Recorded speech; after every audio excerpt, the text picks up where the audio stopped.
semua. Pertama, saya hormati narasumber Bapak Ibu dari STMGB.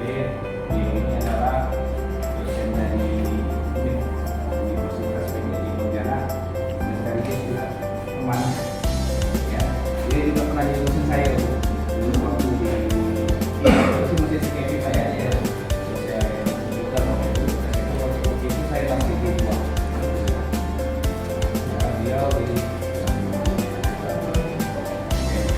alhamdulillah ya, pada hari ini kita sudah diberi kesempatan semua di hari ini dapat melaksanakan program PTPK yang dimana program PTPK ini memang mengacu kepada profil pelajaran Pancasila Nalendra 5. Kita akan mulai saja langsung karena program ini memang kita laksanakan dan kita selalu juga dari kepala sekolah karena beliau juga ada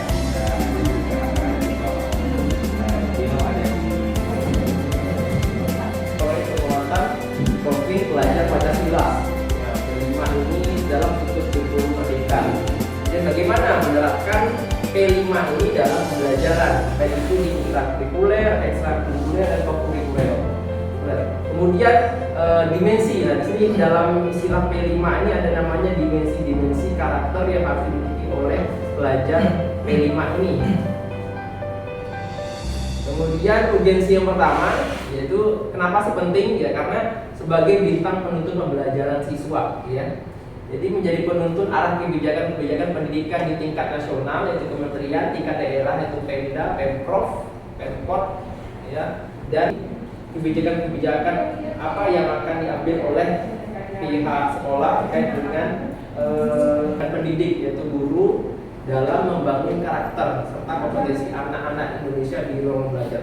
Jadi menurut saya Bapak Ibu, untuk karakter ini setiap kurikulum itu emang sudah ada gitu kan, sudah ada banyak karakter yang harus, kemudian ini diringkas lagi lah, jadi karakter siswa yang Pancasila gitu ya. Ini urgensi yang pertama, kebijakan dan macam kebijakan.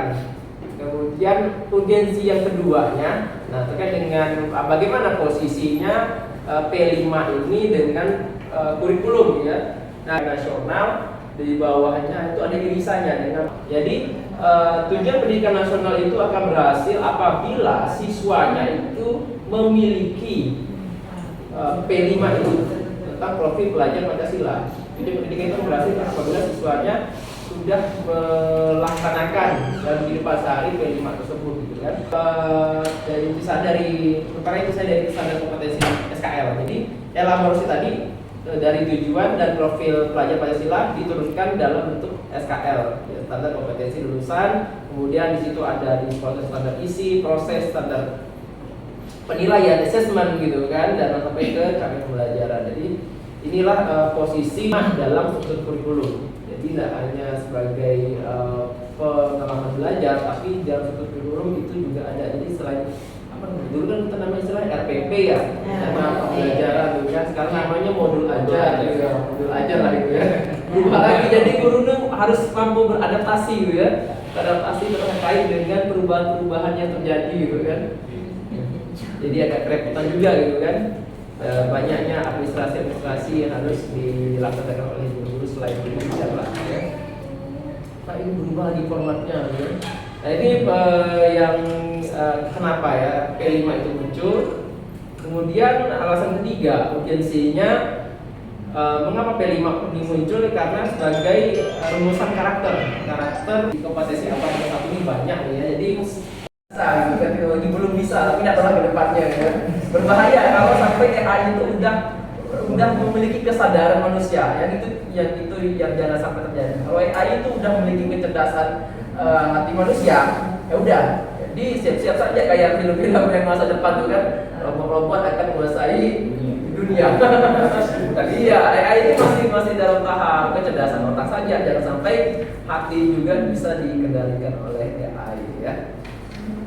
Kemudian karakter dan perilaku nilai-nilai Pancasila. Nah itu dimiliki oleh profil pelajar Pancasila itu dari tingkat PAUD sampai tingkat SMA ya. Ya P5 kalau kami perguruan tinggi namanya MPKM namanya Merdeka Belajar Kampus Merdeka. Ada lagi aturannya.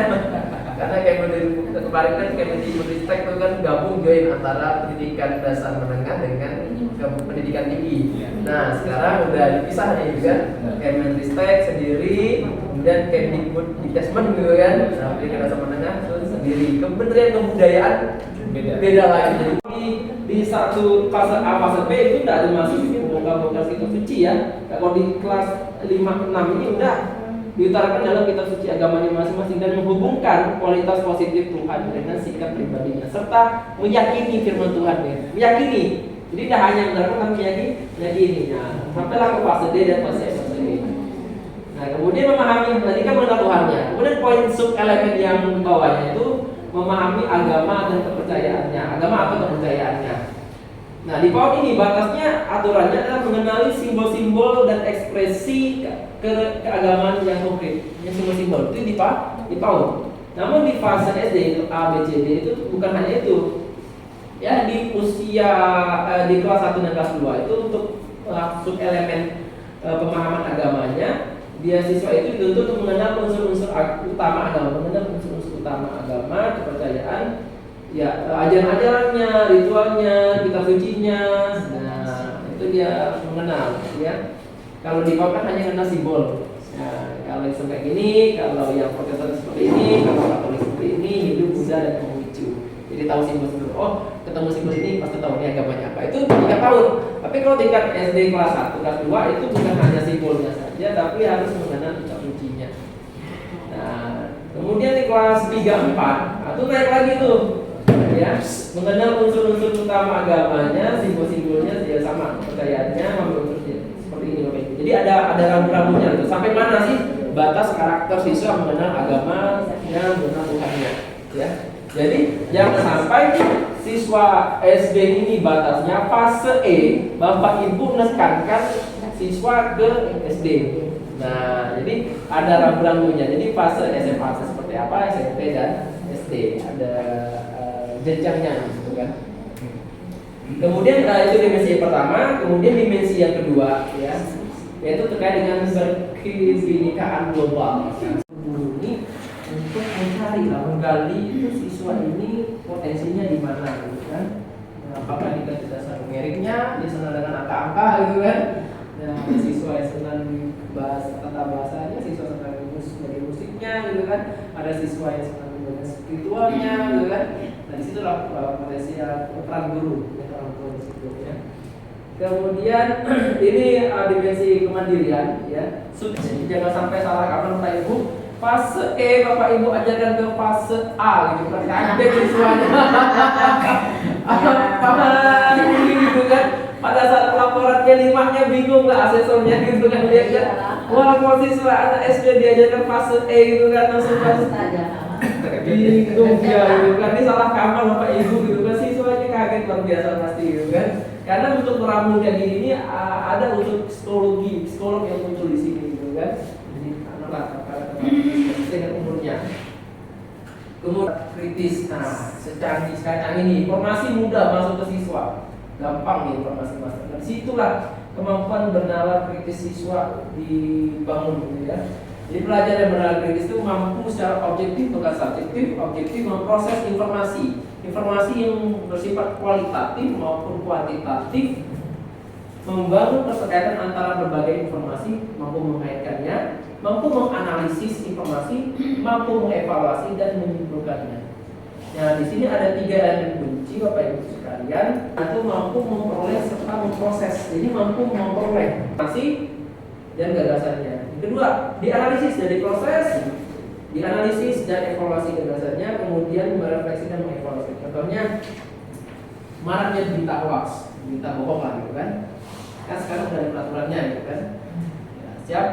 Siapa yang menyebarkan hoax akan dikenakan undang-undang ITE. Wah, itu pasal-pasalnya ada. Berapa tidak terlihat pasalnya? Nah, itu ada sharing-sharing ke mahasiswa juga gitu kan. Tolong jangan berita hoax yang bentuk kebenarannya kalian sebar meskipun hidup sebelah gitu kan. Nah, kalau disebar ada orang yang tidak senang, itu undang-undangnya sudah ada, gitu kan? Kayak namanya masuk ke Polri bagaimana di tindak pidana khusus, diskrisus. Mulai dari proyek, jadi tidak harus fokus ke proyeknya, gitu kan? Karena dalam pembelajaran sehari-hari di kelas tidak bisa menerapkan dari lima. Nah, ini tidak jadi jangan dibeban lah. Oh, wajib ini 2 sampai 3 kali, gitu kan? Padahal itu bisa dibagi menjadi 3 model tadi, sehari-hari bisa, per minggu bisa, per satu blok juga bisa. Mungkin itu saja Bapak Ibu yang bisa saya sharingkan. Nanti kalau ke depannya jika ada kesempatan ini materi kita selanjutnya bisa dipilih.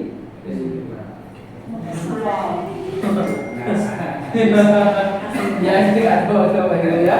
Ini pengenalan ya biar enak. Jadi tidak ada satu terbebani Allah harus ada buat ini, buat ajangannya gimana, buat RPP aja udah punya kepala gitu kan.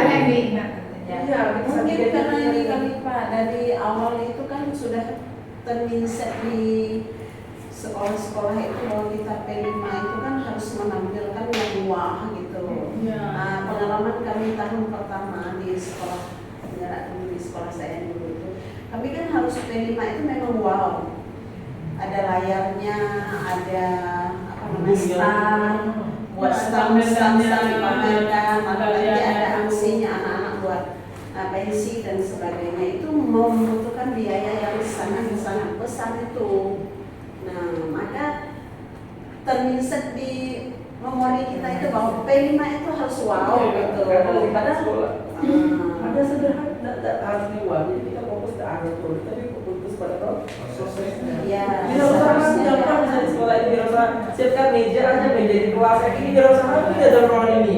Undang orang tua, kan? Undang masyarakat sekitar ini hasil apa jualan anak-anak gitu kan? Kita bisa. Jadi harus bangun panggung besar gitu kan? Kalau